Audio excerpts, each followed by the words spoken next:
चोर था, एक चोर था। उसने अपने गुरुजी से पूछा, गुरुजी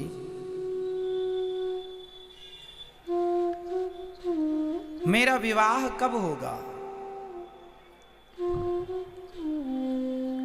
गुरुजी ने कहा, बेटा तेरा विवाह तो होगा उस दिन जिस दिन से ठीक तेरा विवाह रात को होगा और सवेरे तुझे फांसी हो जाएगी। जिस दिन तेरी फांसी निश्चित होगी, फांसी निश्चित होने के बाद तेरा विवाह निश्चित होगा। चोर ने कहा कि जब फांसी निश्चित हो जाएगी तो फिर विवाह करेगा कौन? बोले नहीं, ऐसे ही लिखा है तेरे भाग्य में। अब वो चोर तो चोर था, चोरी करना उसने छोड़ दी। चोरी नहीं करूंगा, फांसी नहीं लगेगी।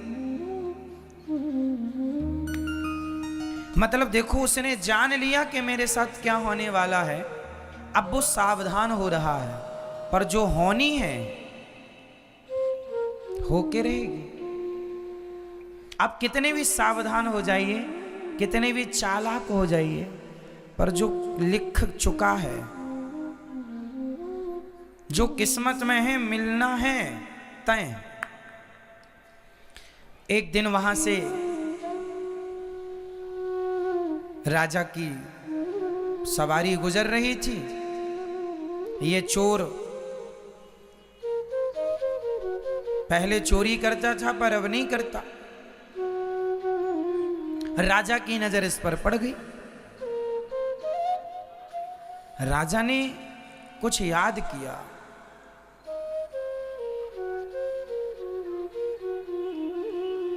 राजा को याद आया, इसने गले में एक सोने का माला पहन रखा था।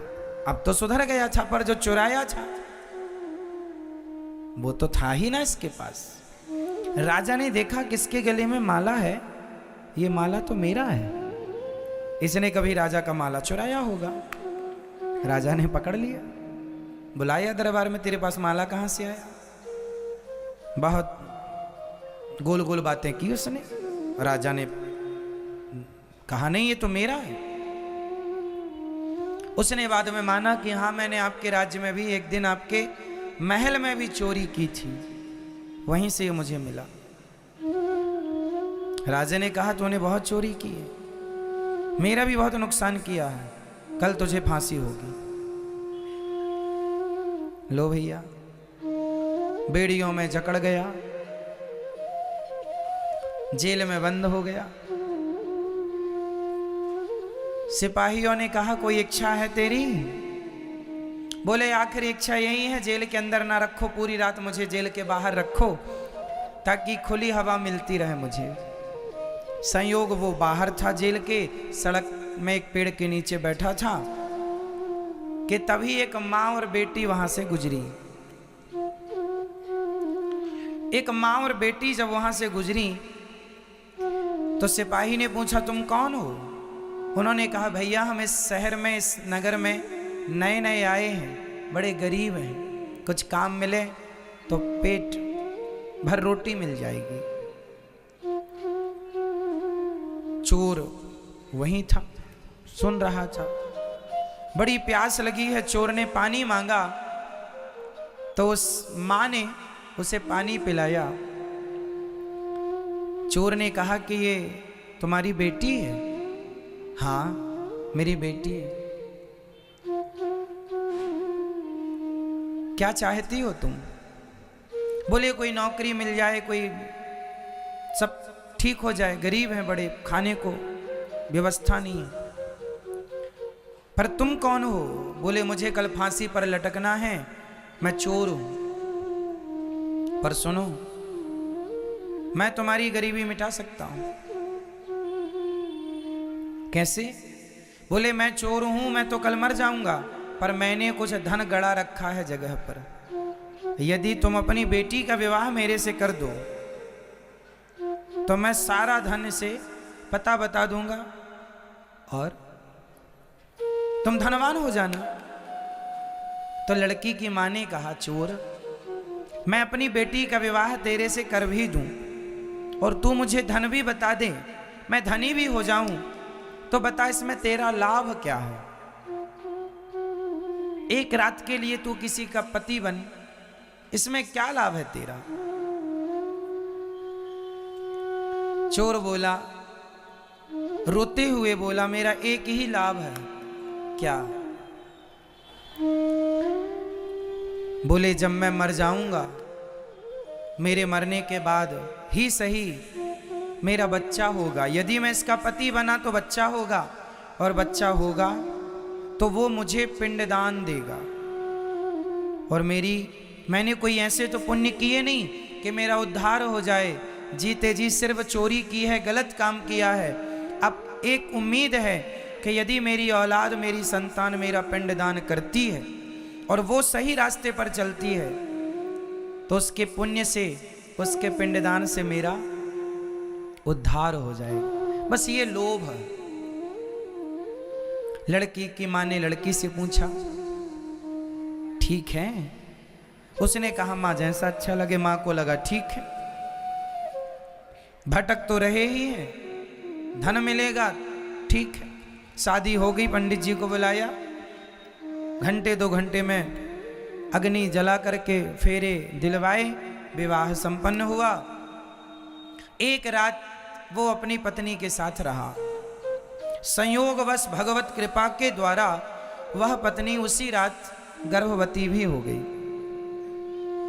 सवेरा हुआ, सूर्योदय होते ही राजा की आज्ञा के कारण चोर को फांसी पर लटकाया गया। चोर मर गया। चोर तो मर गया, इसे धन भी मिल गया उसकी बताई जगह पर। अब क्या हुआ देखिए, अब जो जीवन में मिलना है वो कैसे कैसे मिलता है, और जो नहीं मिलना वो नहीं मिलता कैसे। ये धनवान हो गए माँ बेटी दोनों। माँ को लगा चलो बेटी का विवाह कर देना चाहिए। इसने फिर बेटी के विवाह का प्लान बनाया। एक लड़का मिला भी, लड़के से कहा, विवाह करोगे? हाँ हाँ कर लेंगे। विवाह किया तो उस लड़के ने जिसने विवाह किया, संयोग से वो भी एक चोर था। और चोर था तो रात के ही उसने पूरा बोरिया बिस्तर बांधा, इसका सारा धन उठाया, भाग गया।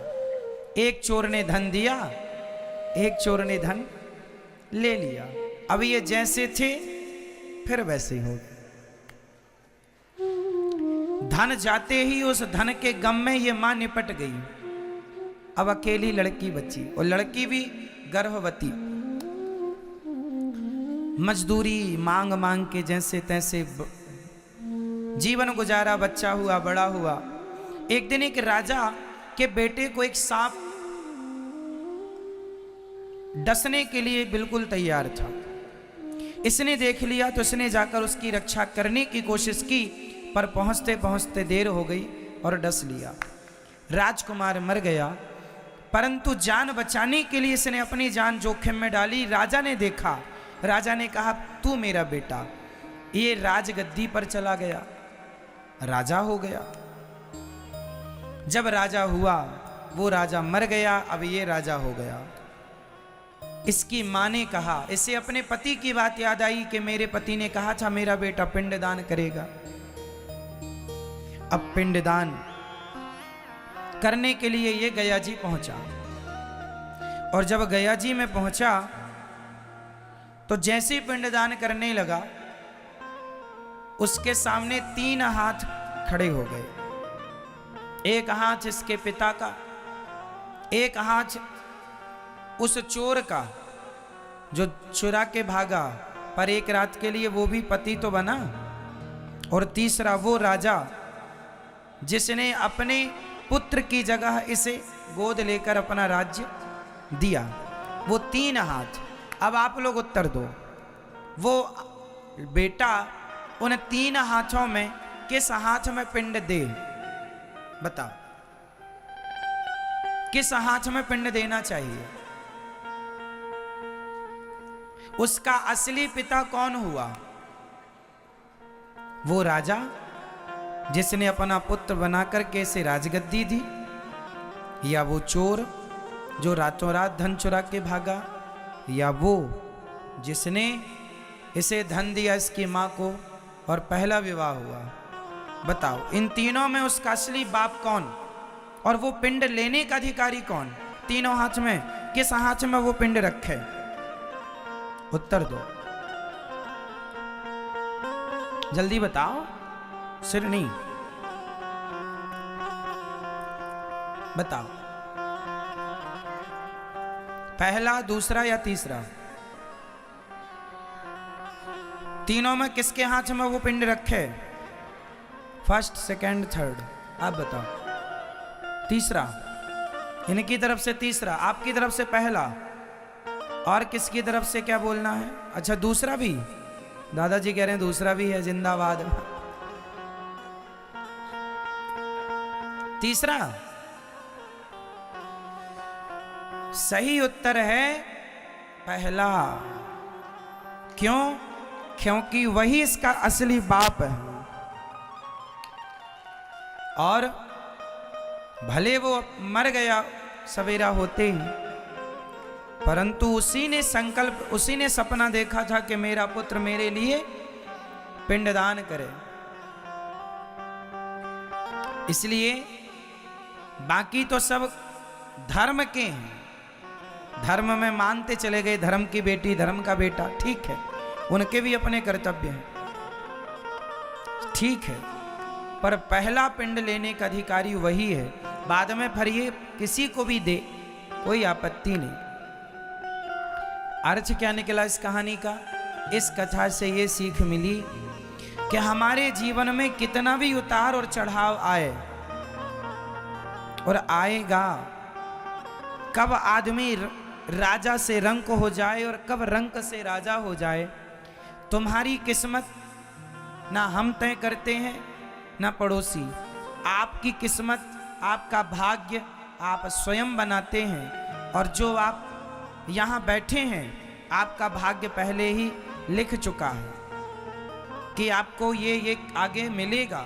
इसलिए जो मिल रहा है वो हमारे कर्मों का फल है, और भगवान की कृपा से उसे लेकर प्रसन्न ही रहना चाहिए, ये समझदारी है।